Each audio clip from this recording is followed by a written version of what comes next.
My name is Susan, and I just finished high school. I live, or I guess I should say lived, with my parents, Jessica and Kevin Mitnick, in a small 3-story house in Maryland. I also have an older brother, Mark. He moved out a few years ago to a nearby city. He's 26 now, 8 years older than me, and has always been the favorite. Growing up, I saw how my parents did everything for Mark. If he showed even a little interest in something, they made sure he had the best. When he wanted to play hockey, they bought him top-quality gear. When he got into drawing, they got him the finest art supplies. When he wanted a skateboard, they got him a custom board. It didn't matter that he lost interest after a few months, they were always ready to spend money on whatever he wanted next. One Christmas, I remember something that really hurt. Mark's birthday is a week before Christmas. The year he turned 17, my parents bought him an expensive gaming computer he had been talking about for months. It must have cost a fortune. Then, on Christmas morning, I opened my gift and found a card that just said, "Merry Christmas." They told me they had run out of money. That's how it always was. Mark's birthdays were big celebrations with amazing gifts. For Christmas, I got whatever was left, if anything. My birthdays? They barely noticed, maybe a small cake, a new shirt, or some school supplies. No parties, no special moments. That's why I was completely shocked and my parents sat me down in the living room last week, just days after I graduated. "Susan," Mom said, smoothing her shirt like she always does when she's trying to act normal, "we've been thinking. You're turning 19 soon, and that's a big deal. We want to throw you a party." I almost choked on my coffee. "A party?" I asked. I must have heard wrong. Dad nodded, looking more excited than usual. "Yes, sweetheart. We'll invite the whole family and make it a real celebration." I just sat there staring at them. Something felt off. My parents weren't the type to suddenly change their ways for no reason. I could feel it in my gut. There had to be a catch. "Why now?" I asked, trying not to sound too suspicious. "You've never wanted to throw me a party before." Mom waved her hand like it was no big deal. "Well, you're graduating high school and going to college soon. It's different now. You're becoming an adult." I nodded slowly, but something still didn't feel right. The way they were acting, the sudden interest in celebrating my birthday, it was all too convenient. But I couldn't figure out exactly what was wrong. Over the next few days, I actually started looking forward to the party. Maybe I was being too harsh. After all, it made sense. I was turning 19, had graduated with honors, and was heading to college. Maybe my parents finally realized I deserved some attention too. I kept catching Mom on the phone, speaking in a low voice about party plans. She was ordering a fancy cake, choosing decorations, and making a guest list. Even Dad seemed unusually involved, cleaning up the backyard and fixing the wobbly patio furniture he had ignored for months. "Do you need any help?" I asked one afternoon when I found Mom in the kitchen, surrounded by party planning notes. She jumped a little and quickly gathered the papers. No, sweetie. We want this to be a surprise. Just focus on enjoying your special day." I shrugged and grabbed an apple from the fruit bowl. "Okay, if you're sure. By the way, is Mark coming?" "Of course he is," Mom said, but something in her voice sounded off. He wouldn't miss his little sister's big day. I wanted to believe her, but Mark hadn't answered any of my texts all week. Typical Mark, always too busy with his own life to care about anyone else's. 3 days before the party, I went downstairs for a glass of water. That's when I heard my parents talking in the kitchen. I normally wouldn't listen in on my parents' conversations, but something about Dad's tone made me stop at the top of the stairs. "Kevin, are you sure everything will be perfect?" Mom sounded nervous. "Your mother is very picky about these things." I froze. Grandma Margaret was coming. She lived in New York and hardly ever visited. The last time I saw her was almost 3 years ago. Jessica, we have to make this work, Dad said quickly. Mom needs to see that we're making an effort with Susan. You know how she feels about how we treat the kids. I know, Mom sighed.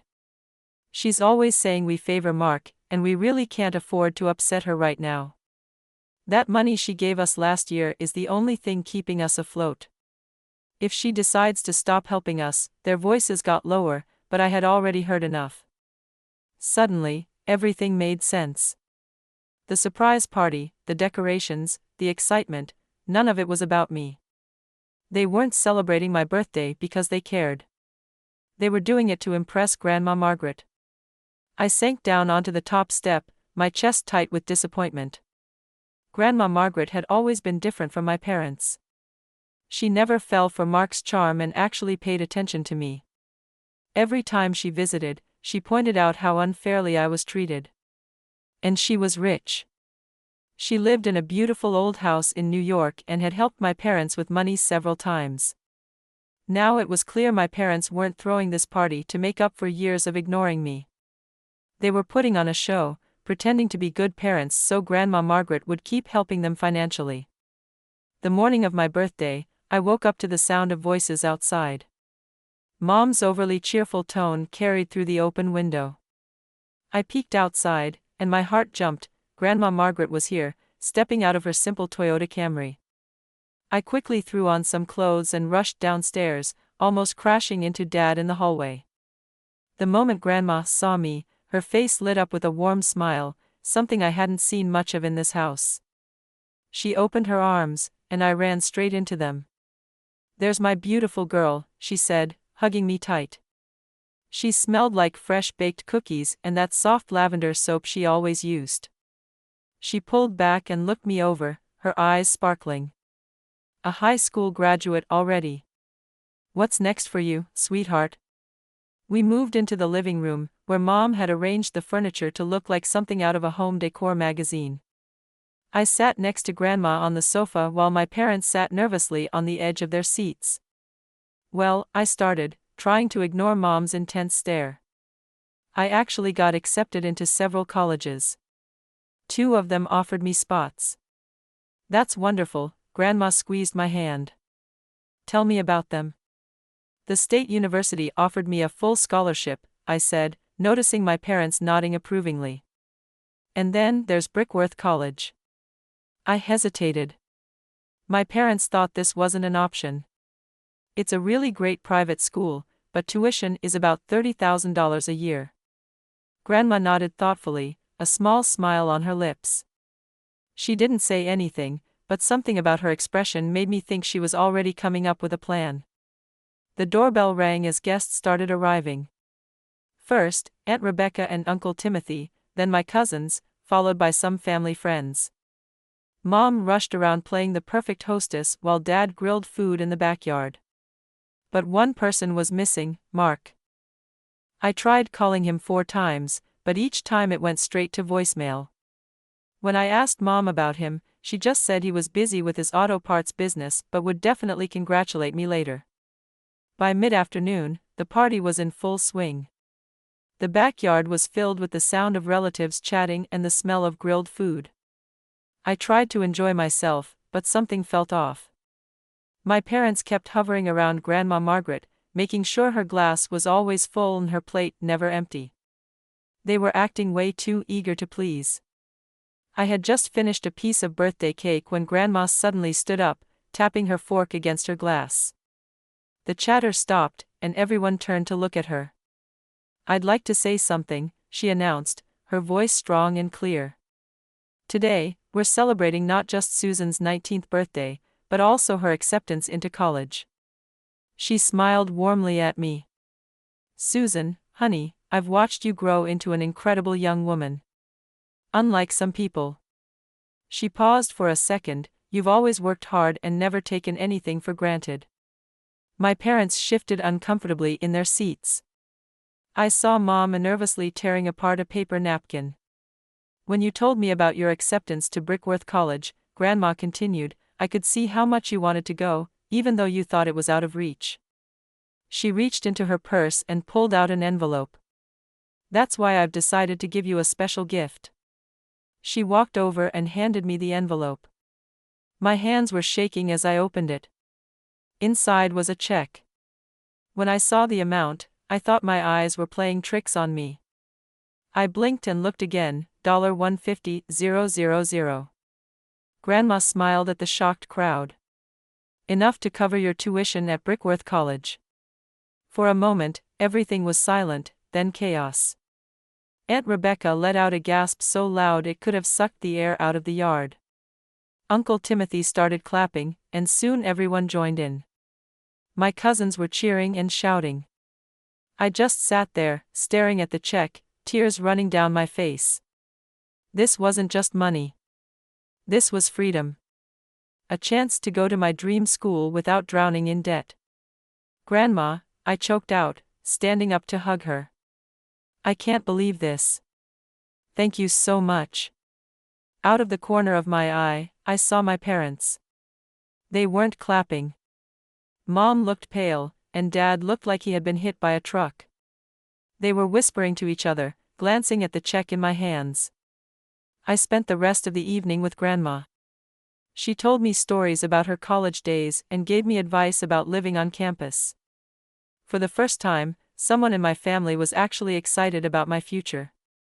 As the sun set, guests started leaving.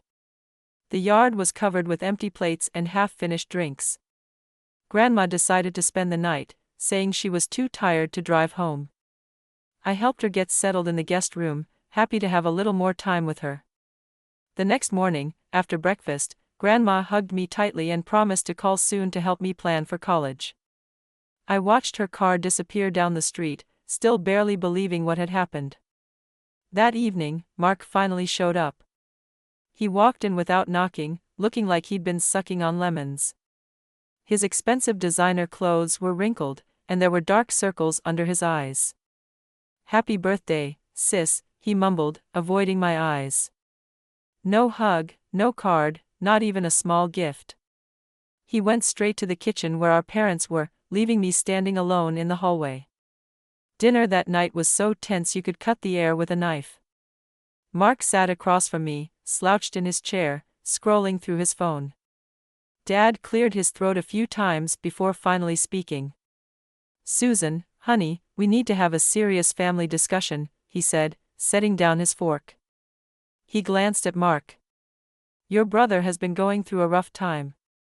His auto parts business, well, things haven't been going as planned." Mark finally looked up from his phone, his face pale and tired. "The banks are all over me," he muttered. "I took out loans to expand, but the market crashed. Now they want their money back." I let out a short laugh. "Really? Because your Instagram shows you in LA last month with different girls in every photo?" Mark's face turned red. "Stay out of my social media," he snapped. "That's none of your business." "Calm down, both of you," Dad interrupted. "Susan, this is serious.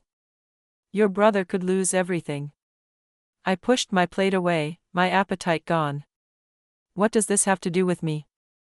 Mom and Dad exchanged one of those looks, the kind that meant they had planned this conversation in advance. "Well, sweetheart," Mom said in her sweetest voice. "Family always helps family. That's what we've always taught you, right?" A cold feeling crept over me. I suddenly knew where this was going. "We think," Dad continued, "that the money Grandma gave you could really help Mark out of this situation." I stared at them in shock. "You want me to give Mark my college money?" "It makes perfect sense," Mark jumped in, suddenly excited. "My business is already set up. It's more important than some college degree. You might not even use that. That money is for my education." I said, my voice rising. "Grandma gave it to me for Brickworth." "You got a full ride to state," Mom argued. "You can still go to college, but Mark needs this money now." "No," the word came out firm and clear. "That money is mine. Grandma gave it to me." Their faces changed instantly. Dad shot up from his chair, his hand gripping my wrist like a vice. "You go to your room right now," he snarled, yanking me away from the table. "You'll stay there until you come to your senses. Don't even think about calling your grandmother. If you tell her anything, you're out of this house forever. Do you understand me? We will disown you." That night, I lay in bed, listening to the house settle. My wrist still ached where Dad had grabbed me. Around midnight, I heard my parents and Mark talking downstairs. Their voices were low and angry, but I couldn't make out the words. Eventually, the house went quiet. By 6 a.m., I had made up my mind. I pulled my backpack from under the bed and started packing. First, my important documents: birth certificate, social security card, high school diploma. Then my laptop, some clothes, toiletries. I checked my wallet. I had about $500 saved from my part-time job at the library. The check from Grandma was safely hidden inside a book. I kept the check on my nightstand. Now, I carefully added it to my documents, double-checking that everything important was safe. Moving quietly like a ghost, I crept down the stairs, avoiding the third step that always creaked. The house was dark and silent except for Dad's loud snoring from the master bedroom. In the living room, I grabbed my phone charger. In the kitchen, I took a few granola bars. The morning air was cool as I slipped out the back door. I didn't look back. At the train station, my phone started buzzing. Mom's name flashed on the screen. Decline. Mark called. Next, declined. Dad declined. Then the messages started flooding in. "Where are you? Come home right now. You're being ridiculous. Think about your brother. If you don't come back immediately, you'll regret it." I turned off notifications and bought a train ticket to New York. The train wouldn't leave for another hour, so I sat in the station cafe, gripping my backpack tightly against my chest. Every noise made me jump. By late afternoon, I finally reached Grandma Margaret's house. She opened the door, her eyes wide with surprise. "Susan, what on earth?" she said, pulling me inside. "Your father called me this morning," she said, closing the door behind us. "He told me you ran off with some boy and were planning to waste your college money on parties." "That's a lie," I blurted out, taking a deep breath, my hands shaking. "They wanted me to give the money to Mark. His business is failing, and they tried to force me to hand over my college fund. When I refused." I touched my wrist where bruises were already forming. "Dad locked me in my room and threatened me if I told you." Grandma's face changed from worried to furious. Without a word, she pulled out her phone and dialed Dad's number, putting it on speaker. "Kevin," she said sharply. "Yes?" Dad's voice crackled through the speaker. "Susan's here," Grandma said. "Oh, thank God," Dad's voice came through. "Mom." "Save it," Grandma cut him off. "She told me everything. About Mark's failing business. About you trying to steal her college fund. About you threatening her. She's lying." Mom's voice chimed in. "Save it," Grandma's voice was like ice. "For years, I've watched you favor Mark. I've watched you spoil him while ignoring Susan, and I've helped you financially over and over again, hoping you would change." She took a deep breath. "Well, I'm done. From this moment, you can consider my financial support ended. Tomorrow, I'll be calling my lawyer to update my will. You and Mark won't be seeing a single penny." Then she hung up. She turned to me, her face softening. "You'll stay here with me until college starts," she said firmly. "And don't worry about a thing." Living with Grandma Margaret was like stepping into a whole new world. Every morning, I woke up to the smell of fresh coffee and whatever she was baking. Her specialty was apple pie, but she also made the best blueberry muffins. I helped around the house, doing the cleaning and laundry, not because Grandma asked me to, but because I wanted to do my part. We fell into a simple routine, sharing meals, watching old movies, and talking about everything and nothing. Meanwhile, my phone wouldn't stop buzzing. Mom, Dad, and Mark tried everything: calls, texts, Facebook, Instagram, even LinkedIn. Their messages went from guilt-tripping to angry to manipulative. I ignored them all. The summer passed quietly. Finally, August arrived, and it was time for me to start at Brickworth. Grandma helped me move into my dorm, making my bed with fresh sheets and arranging my things neatly. My roommate, Emma, seemed nice. And for the first time in my life, I felt excited about the future. The first month of college flew by. Classes were tough but fascinating. I made friends, even joined the campus newspaper. For once, I wasn't living in Mark's shadow. I was just Susan, finding my own way.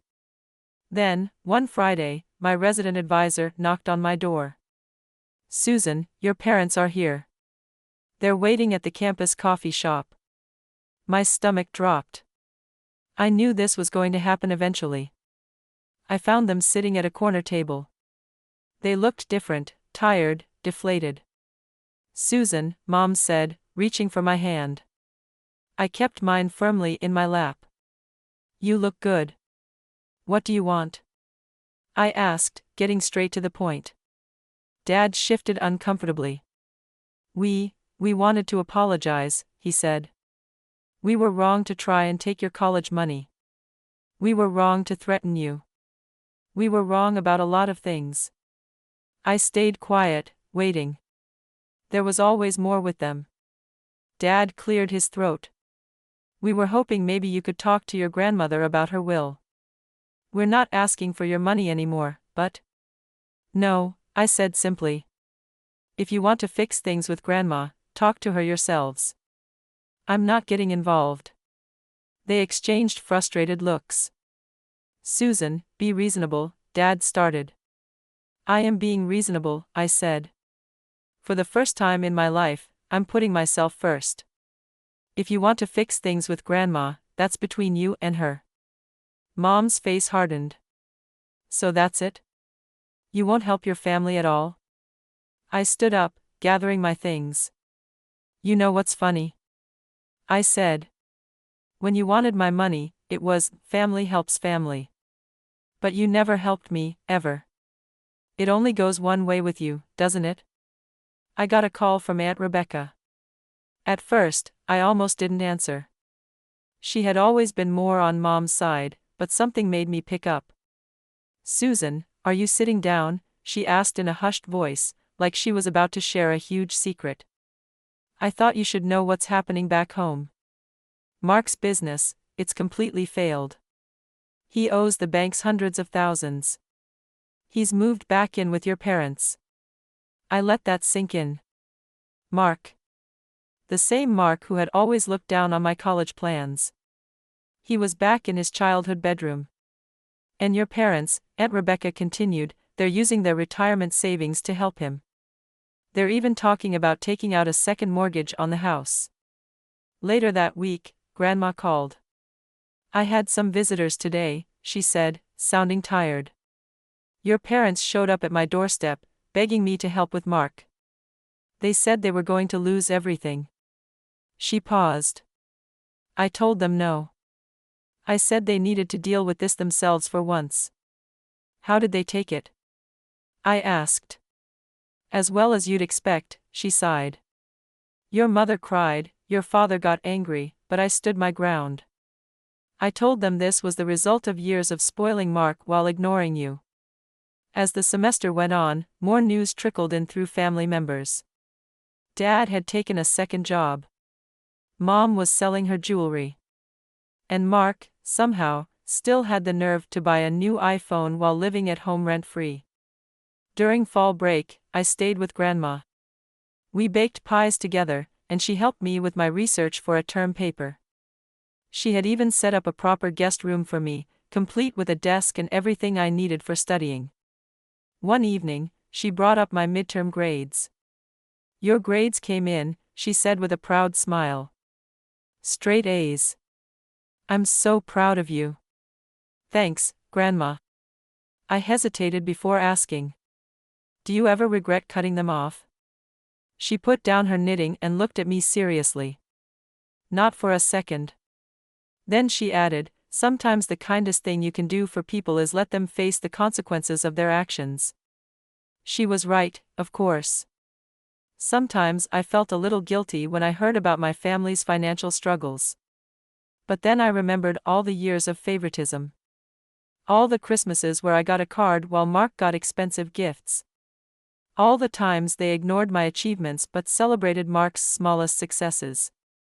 I was doing great at Brickworth, making friends, getting upgrades, and planning for a future I had chosen. Meanwhile, my parents were dealing with the mess they had created. It was never my job to fix their mistakes. Last I heard, Mark was already talking about a new business idea, and my parents were still trying to find a way to fund it. Some habits are hard to break, I guess. But I had broken free, thanks to Grandma's gift, and more importantly, her belief in me.